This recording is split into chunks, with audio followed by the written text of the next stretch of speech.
Hey everybody, one other came from the studio.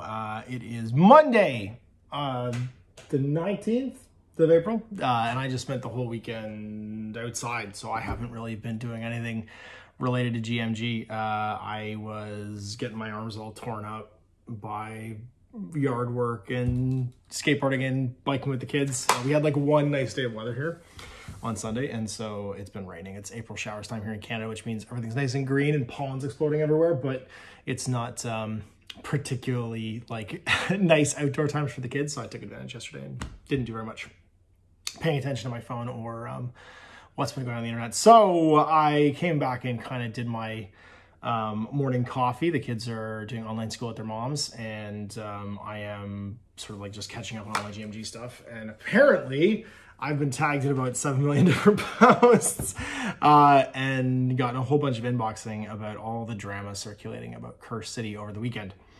For those of you who don't know what I'm talking about, Warhammer Quest Curse City was sold out like instantly online, and there's a lot of sort of speculation and stuff about whether or not we'd come back, and a lot of contradictory statements. People are kind of like scrounging off the internet and off of various social medias, and then kind of hypothesizing as to what it means. Some stuff's been deleted now from Warhammer Community's website. And so I've been asked my opinion about that a whole bunch. And conveniently last night, after the kids went to bed, I sat down and watched the HBO documentary about Q, Into the Storm, about QAnon. And this just, this was perfectly timed for me to come up this morning and make a video about it, because I've made some notes in my excellent, you guys, it's all could be reversed, I'm sorry, it's a Herman Melville notebook. It says, "Talk not to me of blasphemy, man, I'd strike the son of it insulted me." It's one of my favorite lines from Moby Dick. And yeah, so I'll give you my 2 cents, I guess, about it, because people are asking, and I wouldn't normally I'm gonna give an answer no one's gonna like. So I'm gonna start off by saying that I don't think anybody who has like a dog in this fight is gonna like my answer.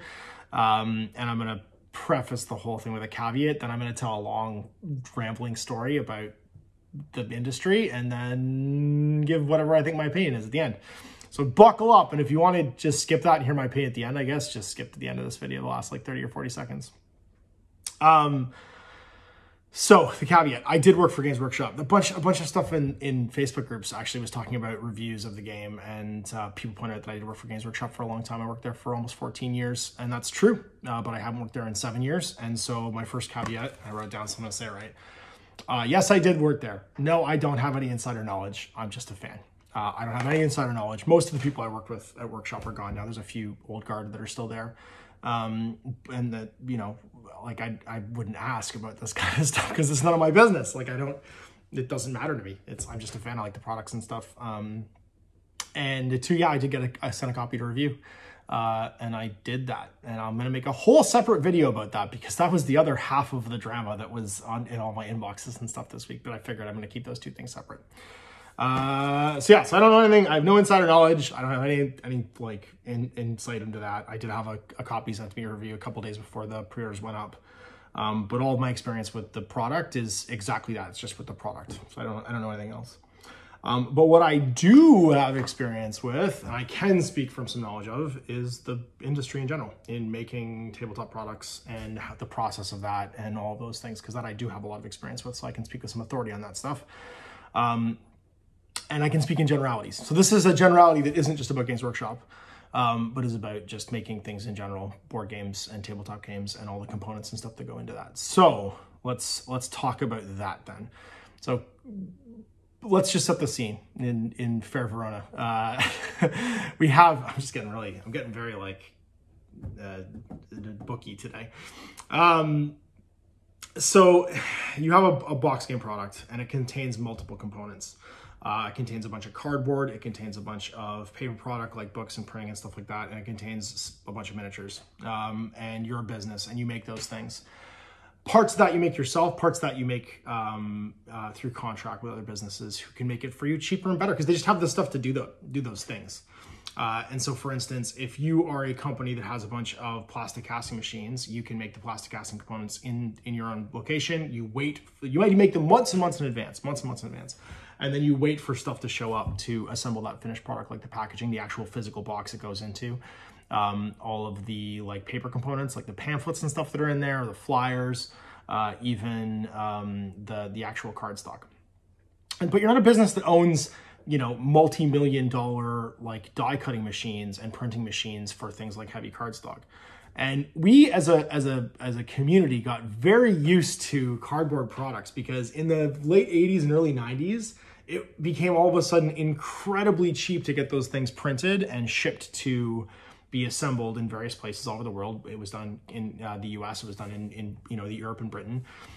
Getting it done in China, and they have huge factories dedicated to that. In fact, I get constant inboxes from printing facilities in China and casting facilities asking if they can make my plastic components and cardboard components for games that I don't produce. Like I don't make a game, but they assume because it says Grow Miniature Games on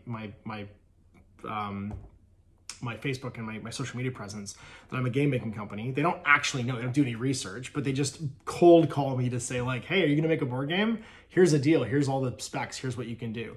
And that is a huge part of their like printing business and industry.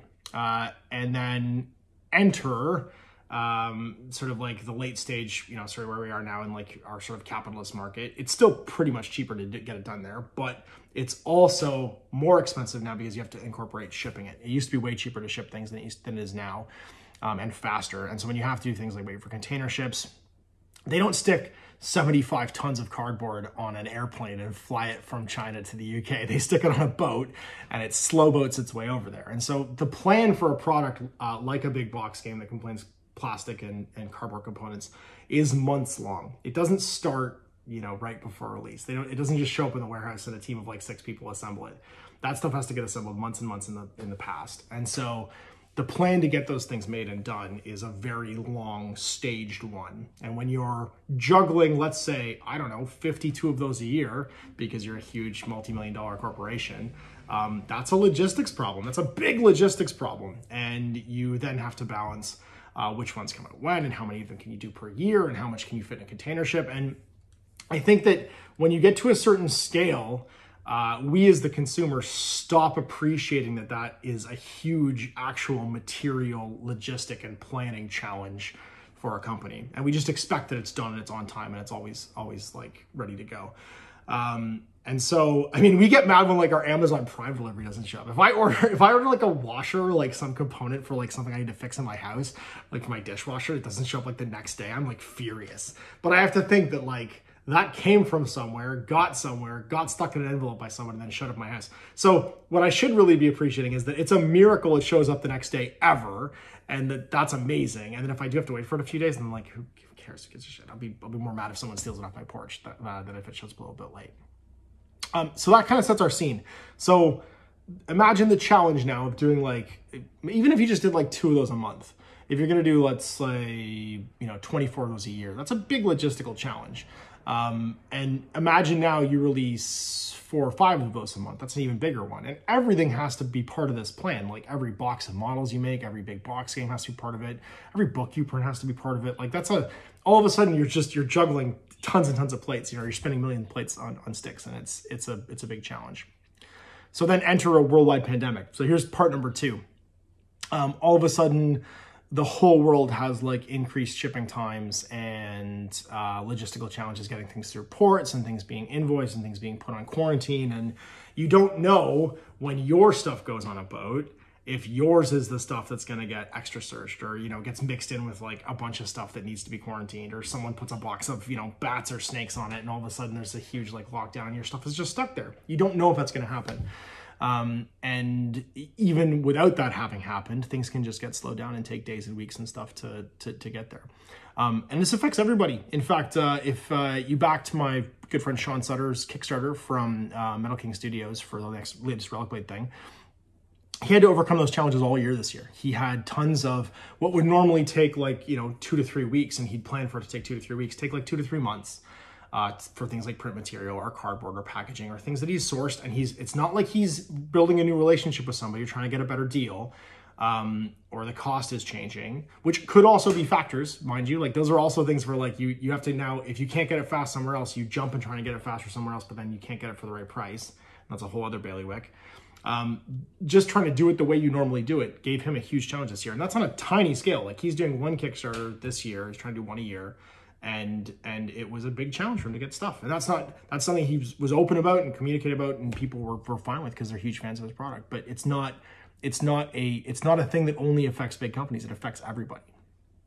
And so, we're now looking at a double-sided logistical problem where one, it's just a huge challenge just to do it in the best of circumstances, but now it's a hard challenge to do it because there's other things that can be thrown up just by the world around us and stuff. And so there's our stage set. So you've got these products. They are a bunch of things coming from different places far away, being assembled in one place and then put out, and there's tons of them being made and tons of them being put in place. But the other arms of a business don't necessarily stop doing their job, things like marketing. So Curse City was wonderfully promoted. They had tons of build up for it. They had cool movies and it was like awesome like animations and stuff. And the art was super cool and they talked about it. And then it instantly was sold it online because they had the original plans amount of it, I'd imagine, in stock, as of any business would. You'd have what you planned for the initial release. Everybody got some, and with the plan that you would just make more if you wanted to make more, I assume. Because that's what any business that wants to make money doing something would do. They'd fit it in the schedule for the amount they can do, whatever their capacity is. And then if it does well, then they plan to have a next, whatever it was going to be. And whether or not that was the plan doesn't matter, just to be fair. What matters is there was a certain amount, and that certain amount went out as intended, but it was then sold out, online at least, because there's still tons. I see pictures of tons of them in stores and stuff like that. And then you have to go and review those challenges. So now you get to a place where the initial product that you've allotted to whatever places is all gone, and it's all spread out so that everybody gets some. But you've also built your other parts of the armor working really well, and you've built a bunch of excitement about it, and people are upset when they can't get it. And that's totally okay. It's totally okay that people are upset. And it's totally okay that people that got it are happy too. Both those things should be okay. And now I'm going to say the first kind of controversial thing that is gonna be rough and is gonna make people mad. You're not owed a product because somebody made you excited about it. And that sounds hypocritical coming from me because I got a product sent to me early for free, right? Like people aren't gonna like me saying that, but that's true of everything, right? That's true of everything in life. Nobody owes you something because you wanted it. And there's certain things I've had to go out and scrounge for and find because I didn't get one or I slept on it or whatever, and I've gone and found it. I, in fact, did exactly that with the last couple Blackstone Fortress releases that I didn't have. I had to scrounge for them and find them. I shouted out to people, and a few people saw them randomly in a store, and I managed to order it from far away for more than it would cost me to get normally. But I got my hands on it in the end. So even though this particular thing, it sounds hypocritical for me to say that nobody owes me anything, and they don't owe me review copies. Nobody owes me that stuff. They're wonderful for sending them. When I really wanted something, I went out and I found it. And it's funny because there's a quote in here from Don Quixote that I really like that says, never stand begging for that which you have the power to earn, which is a great quotation that I really like, because it means that just because you couldn't get something the way you thought you were going to get it doesn't mean you can't get it. And the reason I know that is there's still sealed copies of the 95 Warhammer Quest that people are somehow finding somewhere, you know what I mean, by scrounging and waiting and being patient and eventually getting their hands on it. So if you really want a copy of Curse City, I'm sure there's a way for you to call around or look online or, go through local stores or start calling GameStops, your game shops across, whatever your country is, and maybe find one. And if not, I'm sorry, like that sucks, and that sucks for you, and that's not great, and you should be unhappy about that. But it's not a conspiracy, and it's not necessarily owed to you, and you can keep trying to get one into the future until you have one. And I'm sure eventually you will probably find one. Because there's lots of it out there still, and it doesn't seem to all be gone just yet. So that's the first controversial thing that I'm going to say. I'm going to look at my notes and make sure I cover everything I wanted to say. I wrote down a long story about how making shit works. that's part of my notes. Because I ramble and that's me. Oh yeah, and so the second part is that it's not a conspiracy. And this is the other controversial thing that I'm going to say that I think it came out of me watching that thing last night, is that what you have here is a set of circumstances. A set of circumstances are not a conspiracy. No one sat in a room and said, let's get everybody really excited about it, and then we're going to release a little bit, and then we're going to make them mad, and all the scalpers are going to make tons of money, because that's what a publicly traded company wants. They want scalpers to make money, and they want there to be a false scarcity. That's ridiculous and fun to talk about and fun to imagine, but even though they're organized and they're British, it doesn't make them an evil empire. It just doesn't exist. Those meetings don't happen anywhere. The meetings that happen in any business are about keeping the lights on and, you know, it like protecting shareholder value and about making sure that the machine continues to run. That's all business does. There is no like conversation about being some kind of conspiracy. There won't be any kind of evil plan like that, because nobody has time for those things. I'll be honest. I don't believe in conspiracies, mostly because I don't think people are smart enough, organized enough, or plan long-term enough right now to actually have them be enacted. I think they're fun to talk about and fun to think about, but I don't think it's possible for there to be a conspiracy, because when you have a huge group of people trying to stay organized, most of them, when it's the end of the day, just want to go home. They want to do the thing that they do as they're part of whatever that machine is or business is, and then they want to go home. So I'm going to tell you right now, there's no conspiracy here. There's just a bunch of circumstances of things that happened. So for instance, like the deleting of comments, that's to make sure there isn't a mismessage there. If you're a business and you put a message out like, hey, it's not planning to be restocked, it's sold it online, try and find a local retailer, you're going to go back probably as a marketing person and delete the other stuff just to make sure that there isn't a contradictory message on your same social media. That's not a conspiracy to try and cover up something. It's not a cover up. It's just a marketing practice you do. When you create a message, make sure there isn't a contrasting message out there to be disagreeing with what you just said, basically. You can call that trail. Someone in the comments is going to say it's some kind of trail covering or sandbagging or deleting the past or gaslighting or whatever, but it's just not. It's just a social media practice that marketing people do that makes sure that if you've got a billboard out there, if it says, if your slogan is Coke Zero, taste the rainbow, and you want it to be Coke Zero, you know, doesn't give you cancer in 20 years, then you make sure that all the taste the rainbow gets deleted off your billboards. That's just how it works. I don't know why I'm hating on Coke Zero. I don't mean to.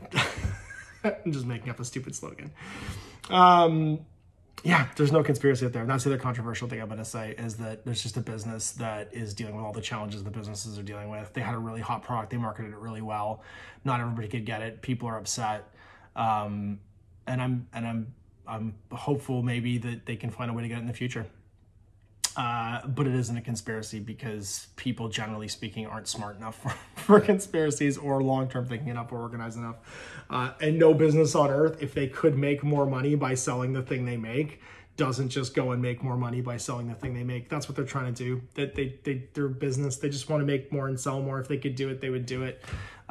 There's a 0% chance that if they could just sell it, then they wouldn't just sell more. That's what they want. They did with Indominus. When Indominus sold so well, they just went and found a way to print more copies and do it in a way that still worked for them, and they made it like print on demand, and they did the program for that. And so that's my second controversial thing I'm going to say about this whole thing. And then my last controversial thing that I'm going to say is actually my opinion. Will Curse City come back? And that's actually the question I got inboxed the most was, will Curse City come back and will it be back in stock? And my answer, which everyone's going to hate, and I hope you skipped this just to hear this terrible answer, this 20-minute long, it came from my kitchen video, is yes, it will come back if they can find a way to produce it in a way that makes sense cost-wise and logistically for them. And they'll probably do like a print on demand for it. And that will be the same for all the expansions that maybe they have planned. I don't know. I don't have any insider information. I have no idea. If they can't do that, then no, it won't come back. And that might be a hard decision for them because it was hot and it made a lot of money. But if it doesn't come back, then it doesn't come back. And that's because it was the decision they made for their business that made the most sense for them, which any business should do, because the most important thing a business can do for you as the consumer is continue to exist. I play so many miniature games that I own. Sorry, I shouldn't even say I play them. I own so many miniature games that I don't get to play anymore because the company that produced them doesn't exist anymore because they didn't make decisions that kept them around. And so whenever a decision like this happens, again, it's going to sound hypocritical for me to say because I got a copy and I played it, and that's an awful.